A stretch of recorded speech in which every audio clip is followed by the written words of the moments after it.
BDA ಅಧ್ಯಕ್ಷರೇ, ನೀವು ಈ ಸ್ಟೋರಿಯನ್ನ ನೋಡಲೇಬೇಕು. ಸರ್ಕಾರದ ಆಸ್ತಿ ಮುಟ್ಟುಗೋಲಿಗೆ ಸರ್ಕಾರಿ ಅಧಿಕಾರಿಯೇ ಅಡ್ಡಗಾಲನ್ನು ಹಾಕ್ತಾ ಇರುವಂಥ ಪರಿಸ್ಥಿತಿ ಇದು. ಸರ್ಕಾರಿ ಆಸ್ತಿ ಕಬಳಿಸ್ತಾ ಇರುವಂಥ ಕಳ್ಳರ ಪರ ನಿಂತ ಎಸಿಪಿ ಉಮಾಶಂಕರ್ ಅನ್ನುವಂಥ ಅನುಮಾನ ಈಗ ವ್ಯಕ್ತವಾಗ್ತಾ ಇದೆ. ಅನಧಿಕೃತ ಕಟ್ಟಡ ಡೆಮಾಲಿಷನ್ಗೆ ಎಸಿಪಿಯಿಂದ ಅಡ್ಡಪಡಿಸಲಾಗ್ತಾ ಇದೆ ಅನ್ನುವಂಥ ಆರೋಪ. ಬಾಣಸವಾಡಿಯ HBR ಲೇಔಟ್ನಲ್ಲಿ ಬಿಡಿಎ ಜಾಗದಲ್ಲಿ ಅಕ್ರಮ ಮನೆ ಕಟ್ಟಡ, ಅಲ್ಲಿ ಅಕ್ರಮ ಮನೆ ಇದೆ, ಅದನ್ನು ಡೆಮಾಲಿಷನ್ ಮಾಡಬೇಕು, ಆದರೆ ಅಧಿಕಾರಿಗಳು ಬೇಡ ಅಂತ ಹೇಳ್ತಾ ಇದ್ದಾರೆ ಅನ್ನುವಂಥ ಈ ರೀತಿಯ ಮಾಹಿತಿ ಸಿಗ್ತಾ ಇರುವಂಥದ್ದು. ಆದರೆ ಈ ಅನಧಿಕೃತ ಕಟ್ಟಡದ ಡೆಮಾಲಿಷನ್ಗೆ ಎಸಿಪಿಯಿಂದ ಯಾಕೆ ಅಡ್ಡಿ ಅನ್ನುವಂಥ ಬಿಡಿಎ ಅಧ್ಯಕ್ಷರು ಈ ಸ್ಟೋರಿಯನ್ನು ನೋಡಲೇಬೇಕಾಗತ್ತೆ. ಬಡವರ ಮೇಲೆ ನಿಮ್ಮ ದಬ್ಬಾಳಿಕೆ ಇರುತ್ತೆ, ಹೇಳೋರಿಲ್ಲ ಕೇಳೋರಿಲ್ಲ ಅಂಥೇಳಿ. ಆದರೆ ಇಲ್ಲಿ ಸರ್ಕಾರದ ಆಸ್ತಿಯನ್ನ ಮುಟ್ಟುಗೋಲಿಗೆ ಸರ್ಕಾರಿ ಅಧಿಕಾರಿಗೆ ಅದನ್ನ ಬೇಡ ಅಂತ ಹೇಳ್ತಿದ್ದಾರೆ ಅಂತಂದ್ರೆ ಏನಿರಬಹುದು, ಯಾವ ಕಾರಣಕ್ಕಾಗಿ? ಈ ರೀತಿಯ ಪ್ರಶ್ನೆ ಅನುಮಾನ ಬರೋದು ಸಹಜ. ಸರ್ಕಾರಿ ಆಸ್ತಿಯನ್ನ ಕಬಳಿಸ್ತಾ ಇರುವಂತ ಕಳ್ಳರ ಪರ ಎಸಿಪಿ ಉಮಾಶಂಕರ್ ನಿಂತ್ರ ಅನ್ನುವಂಥ ಪ್ರಶ್ನೆ. ಯಾಕಂದ್ರೆ ಅದು ಸರ್ಕಾರದ್ದು ನೋಟಿಸ್ ಬೇರೆ ಇದೆ, ಎಲ್ಲ ಇದೆ, ಡೆಮಾಲಿಷನ್ ಆಗಬೇಕು, ಅಧಿಕಾರಿನೇ ಬೇಡ ಅಂತ ಹೇಳೋದು ಎಷ್ಟು ಮಟ್ಟಿಗೆ ಸರಿ ಅಂತ. ಕಳ್ಳರ ಪರ ನೀವು ನಿಂತ್ರ ಅನ್ನುವಂಥ ಪ್ರಶ್ನೆ ಅನುಮಾನ ಬರೋದು ಸಹಜ ಅಲ್ವಾ? ಯಾವ ಕಾರಣಕ್ಕಾಗಿ ಬೇಡ ಅಂತ ಹೇಳ್ತಾ ಇದ್ದೀರಿ? ಬೇರೆಯವ್ರನ್ನ ಯಾಕೆ ನೀವು ಡೆಮಾಲಿಷನ್ ಮಾಡ್ತೀರಿ? ಅವರ ಕಟ್ಟಡವನ್ನು ಯಾಕೆ ನೀವು ತೆರವು ಮಾಡ್ತೀರಿ? ನಿಮಗಾದರೆ ಹಾಗೆ, ಬೇರೆಯವರಿಗಾದರೆ ಬೇರೆನಾ? ಗೊತ್ತಿಲ್ಲ. ಈಗ ಯಾವ ಕಾರಣಕ್ಕಾಗಿ ಅಧಿಕಾರಿಯೇ ಇದನ್ನು ಬೇಡ ಅಂತ ಹೇಳ್ತಿದ್ದಾರೋ ಏನೋ ಗೊತ್ತಿಲ್ಲ. ತನಿಖೆ ಆಗಬೇಕಾಗತ್ತೆ. ತನಿಖೆ ಆದ ನಂತರ ಗೊತ್ತಾಗತ್ತೆ ಯಾವ ವಿಚಾರಕ್ಕಾಗಿ ಸರ್ಕಾರದ ಆಸ್ತಿ ಇದ್ದರೂ ಕೂಡ ಅದನ್ನು ಡೆಮಾಲಿಷನ್ ಮಾಡೋದಕ್ಕೆ ಅಥವಾ ಅದನ್ನು ಕಟ್ಟಡವನ್ನು ತೆರವು ಮಾಡೋದಕ್ಕೆ ಅಧಿಕಾರಿಗಳೇ ಯಾಕೆ ಹಿಂದೇಟನ್ನು ಹಾಕ್ತಿದ್ದಾರೆ ಅಂತೇಳಿ. ಕೆಲವೊಂದು ಭಾಗದಲ್ಲಿ ನೋಟಿಸ್ ಕೊಡದೆ ಹಂಗೆ ಮಾಡ್ತೀರಾ ನೀವು? ನೋಟಿಸ್ ಕೊಡದೇ ಡೆಮಾಲಿಷನ್ ಮಾಡ್ತೀರಾ, ತೆರವು ಮಾಡ್ತೀರಾ? ಮಾಹಿತಿನೇ ಇರೋದಿಲ್ಲ ಅವರಿಗೆ, ಇದು ಸರ್ಕಾರದ ಜಾಗ ಅಂತೇಳಿ JCBಯನ್ನು ನುಗ್ಗಿಸ್ತೀರಾ?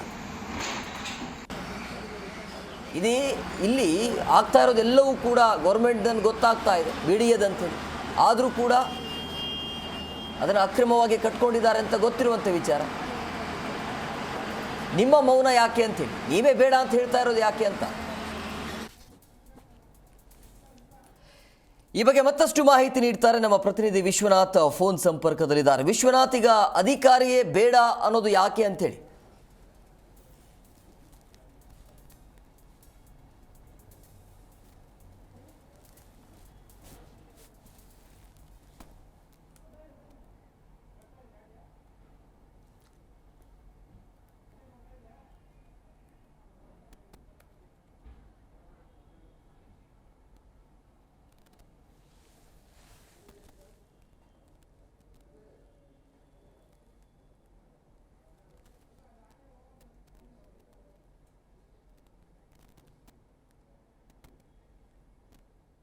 JCB ಡ್ರೈವರ್ ಏನಿದೆ ಆತನ ಮೇಲೆ ಅವಾಚ್ಯ ಶಬ್ದಗಳನ್ನ ಬಳಸಿ ಕಪಾಳ ಮೋಕ್ಷ ಕೂಡ ಮಾಡಿರುವಂತದ್ದು. ಎಲ್ಲೋ ಒಂದು ಕಡೆ ACP ಅವರು ಒಂದು ದುಂಡಾವರ್ತನೆ ತೋರಿದ್ದಾರೆ ಅಂತ ಹೇಳ್ಬೋದು. ದೂರು ಬಂದಿದೆ, ನಿಮ್ಮ ಡಾಕ್ಯುಮೆಂಟ್ಸ್ ತಗೊಂಡು ಬನ್ನಿ ಅನ್ನೋ ಒಂದು ಹಿನ್ನೆಲೆಯಲ್ಲೂ ಕೂಡ ಅವಾಜ್ ಹಾಕಿದ್ದಾರೆ ಅನ್ನೋದು ಆರೋಪ ಕೇಳಿ ಬರ್ತಿರುವಂತದ್ದು. ಈಗ ಸದ್ಯಕ್ಕೆ ACP ಅವ್ರಿಗೂ ಮತ್ತು ಕಂಪ್ಲೇಂಟ್ ಬಂದಂತಹ ಸಂದರ್ಭದಲ್ಲಿ ಅವ್ರನ್ನ ಕರೆದುಕೊಂಡು ಹೋಗಿ ಮಾತನಾಡುವಂತಹ ಮತ್ತು ವಿಚಾರಣೆ ನಡೆಸುವಂತಹ ಕೆಲಸವನ್ನು ಮಾಡಬೇಕು. ಆದ್ರೆ ಅವರೇ ಸ್ವತಃ ಸ್ಪಾಟ್ಗೆ ಬಂದು ಡೆಮಾಲಿಷನ್ ಅನ್ನ ನಿಲ್ಸೋದಾಗಿರ್ಬಹುದು ಮತ್ತು ಅಲ್ಲಿರುವಂತಹ JCBಯಲ್ಲಿ ಡ್ರೈವರ್ ಆಗಿರುವಂತಹ ವ್ಯಕ್ತಿಗೆ ಥಳಿಸೋದಾಗಿರ್ಬೋದು, ಈ ರೀತಿಯಾದಂತಹ ವರ್ತನೆ ಯಾಕೆ ಅನ್ನೋ ಒಂದು ಅನುಮಾನವೂ ಕೂಡ ವ್ಯಕ್ತ ಆಗ್ತಾ ಇದೆ. ಸಾರ್ವಜನಿಕ ವಲಯದಲ್ಲೂ ಕೂಡ ಆಕ್ರೋಶ ವ್ಯಕ್ತವಾಗ್ತಾ ಇದೆ. ಇನ್ನು ಹಿರಿಯ ಅಧಿಕಾರಿಗಳು ಈ ಸುದ್ದಿಯನ್ನು ನೋಡಿದ ತಕ್ಷಣ ಏನು ಕೆಲಸ ಮಾಡ್ತಾರೆ ಅಂತಂದ್ರೆ, ACP ಅವರು ಈ ರೀತಿಯಾಗಿ ಬರೋದಾಗಿರ್ಬೋದು, ಹಲ್ಲೆ ಮಾಡೋದಾಗಿರ್ಬೋದು, ಈ ರೀತಿಯಾಗಿ ಮಾಡಿದಂತಹ ಸಂದರ್ಭದಲ್ಲಿ ಅವರ ವಿರುದ್ಧವೇ ಪ್ರಕರಣವನ್ನು ದಾಖಲಿಸಬೇಕಾಗುತ್ತೆ.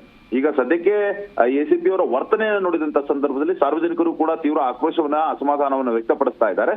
ಇನ್ನು ಹಿರಿಯ ಅಧಿಕಾರಿಗಳು ಯಾವ ರೀತಿಯಾದಂತಹ ಕ್ರಮವನ್ನು ತೆಗೆದುಕೊಳ್ತಾರೆ ಮತ್ತು ಸರ್ಕಾರಿ ಅಧಿಕಾರಿಗಳ ಕೆಲಸಕ್ಕೆ ಅಡ್ಡಿಯನ್ನ ತಂದಂತಹ ಆರೋಪದ ಅಡಿಯಲ್ಲಿ ಪ್ರಕರಣವನ್ನು ದಾಖಲಿಸ್ತಾರ ACP ಅವರ ವಿರುದ್ಧವಾಗಿ ಅನ್ನೋದನ್ನು ಕೂಡ ಕಾದು ನೋಡಬೇಕಾಗಿದೆ. ಓಕೆ, ಥ್ಯಾಂಕ್ ಯು ವಿಶ್ವನಾಥ್, ನಿಮ್ಮೆಲ್ಲ ಡೀಟೇಲ್ಸ್ಗೆ.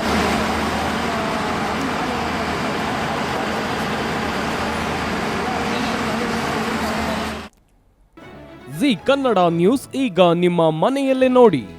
ಎಲ್ಲ ಕೇಬಲ್ಗಳಲ್ಲಿ ಈಗ ಲಭ್ಯ.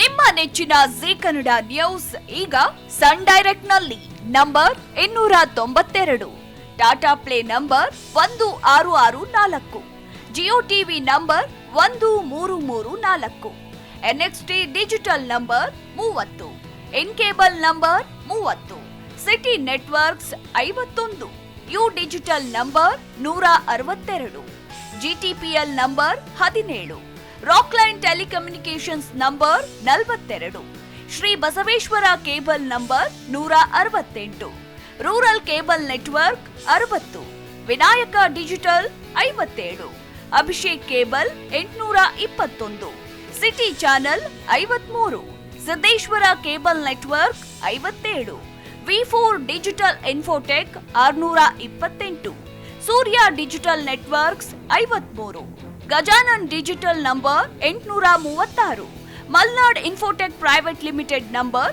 56, Metrocast number 830, Victory digital number 167ರಲ್ಲಿ ನೋಡಿ ಆನಂದಿಸಿ.